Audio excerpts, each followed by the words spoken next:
Fala aí, pessoal. Hoje eu estou aqui para fazer um vídeo um tanto quanto rápido para a necessidade do assunto, mas eu acho que é um assunto bem interessante a gente tratar, principalmente agora que os meninos estão fazendo essa live aí de R, né, e trabalhando com estatística espacial.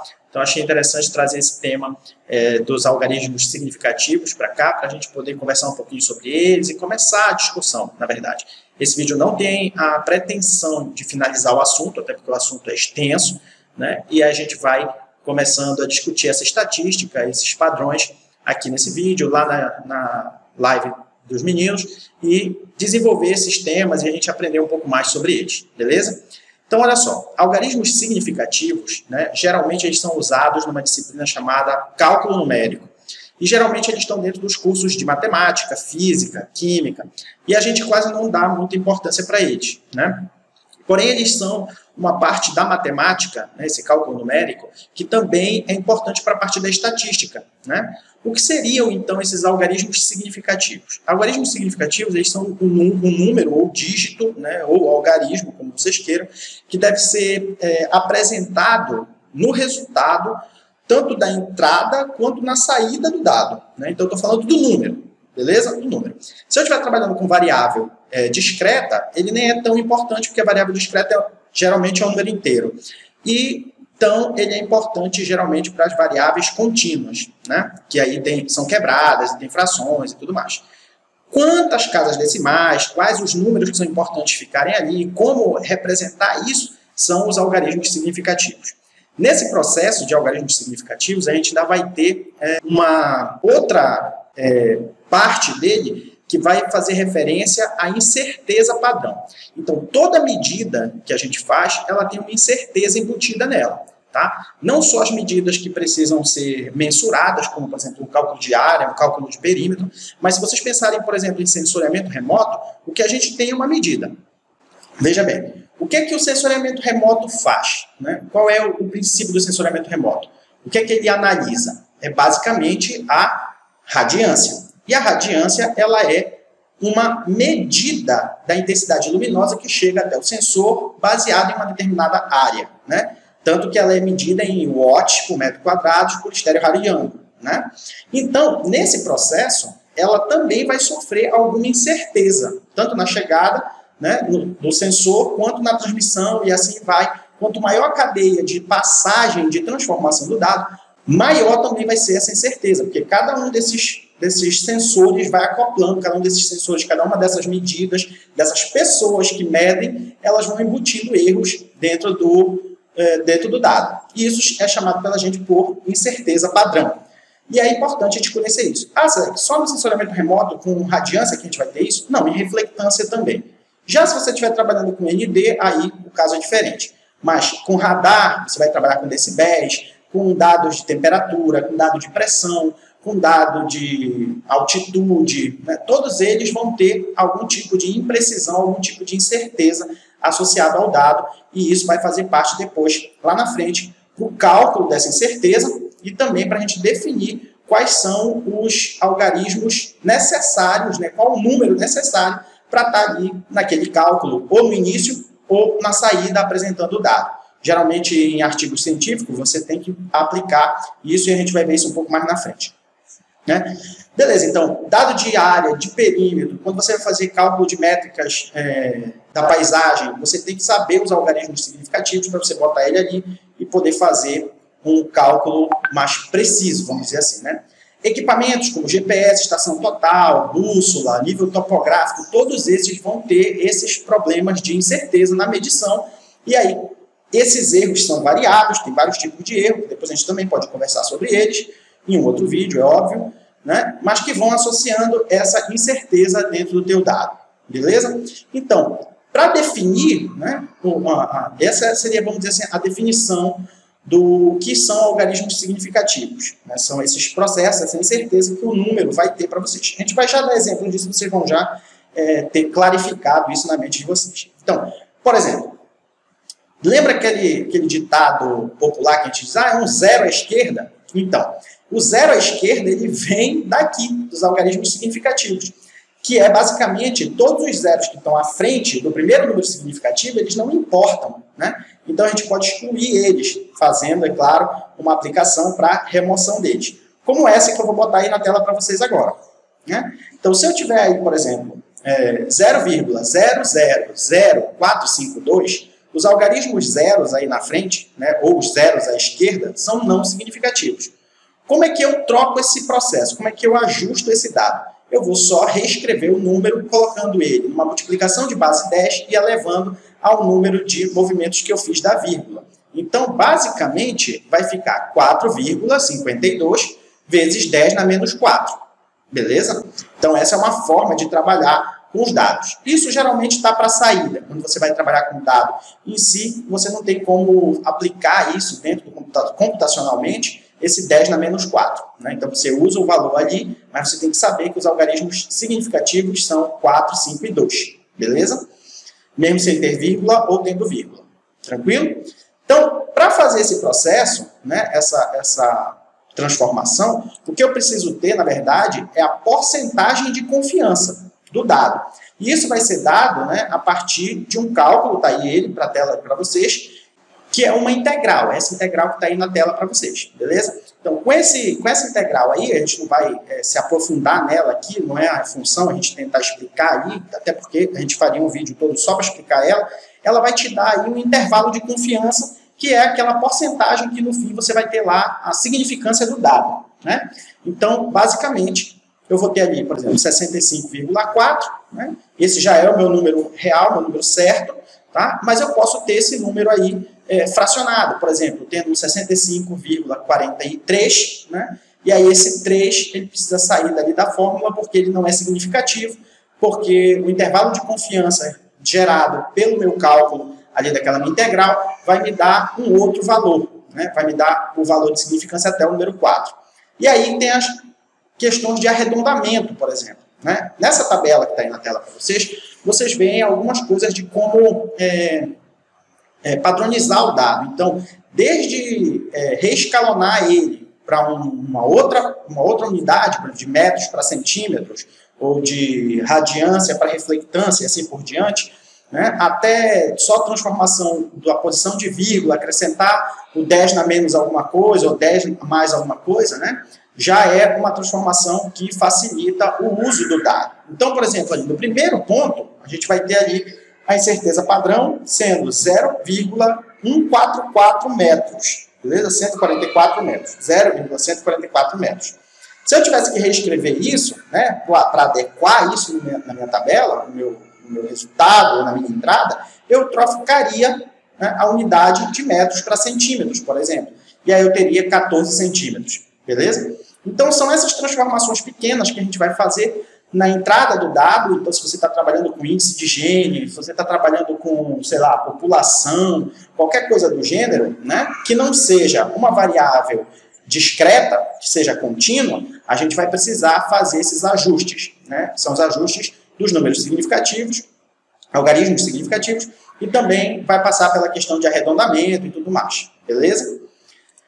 Então, olha só, para a gente definir quantas casas, né, essa variável ela vai ter, né, ou quantos algarismos significativos ela terá, a gente tem que olhar para a incerteza padrão. Então, a gente vai ter que fazer aquele cálculo da incerteza padrão para poder saber qual o intervalo de confiança, e aí assim eu defino quantas casas esse valor terá. Se ela é dada de 2 algarismos, então o teu valor, o teu número, também vai ter que ter 2 algarismos significativos, beleza? E aí tu tem que dar um jeito de arrumar o algarismo significativo, o valor da saída, para que contenha somente a quantidade de algarismos significativos. Ah, mas o meu valor deu um enorme aqui, eu quero botar porque vai aumentar a precisão do meu dado. Não, pelo contrário, né? Isso pode diminuir a precisão da tua métrica, da tua medição, beleza?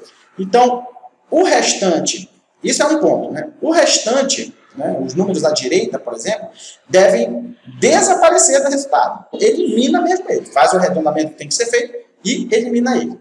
Uma outra posição é, se tiver zeros à esquerda, jogar tudo isso para base 10, beleza?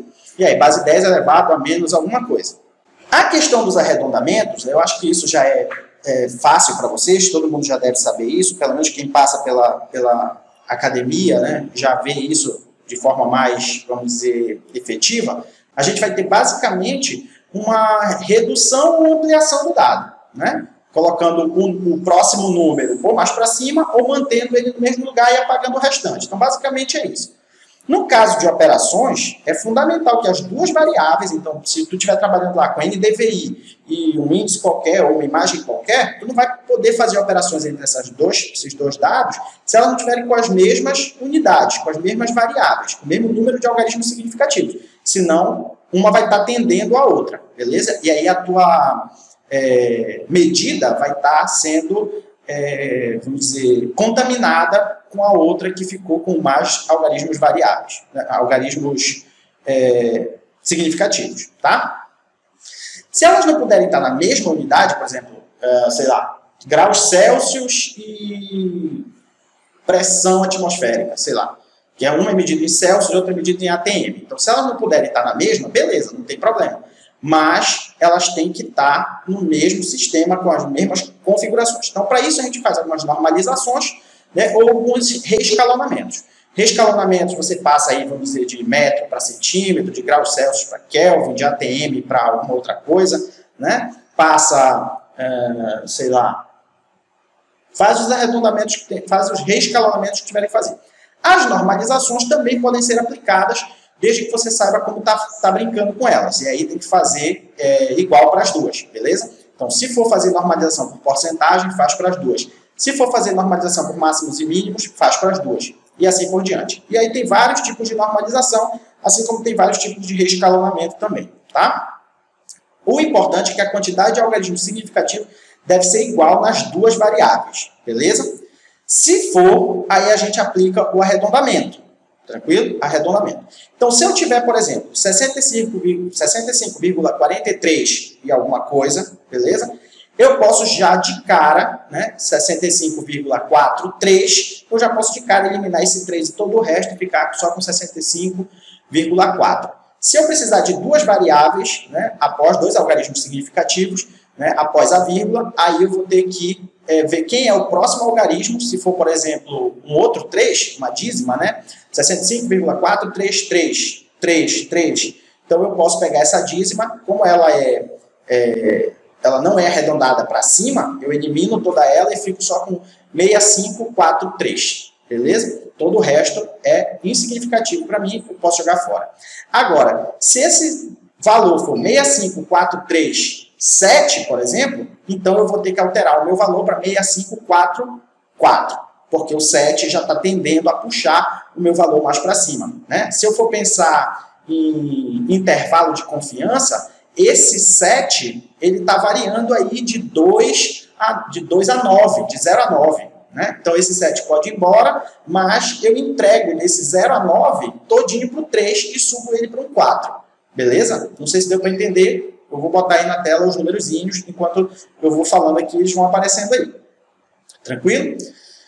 E aí, por fim, a gente tem como fazer a indicação dessa incerteza dentro do nosso resultado, né? Então, basicamente, para indicar a incerteza, vocês vão ter que colocar o resultado da incerteza padrão no resultado. Então, vamos dizer, fez o cálculo, chegou no fim, tem lá o valor, né? Vocês vão ter que colocar mais ou menos o valor da incerteza e aí a unidade, beleza? Metros, centímetros, 10 elevado a menos alguma coisa, vezes metros cúbicos, vezes alguma coisa, quilômetros quadrados, quilogramas, sei lá, né? E aí eu vou deixar aí uma variável aí na tela para vocês entenderem como é que isso aí funciona, mas vocês sempre vão ter que ter o valor, né, da incerteza que vai ter que ser calculada lá na frente para vocês. Ou às vezes o software mesmo ele já te dá esse valor da incerteza e aí tu só usa esse valor para estar brincando, para estar analisando o teu dado e também para colocar no resultado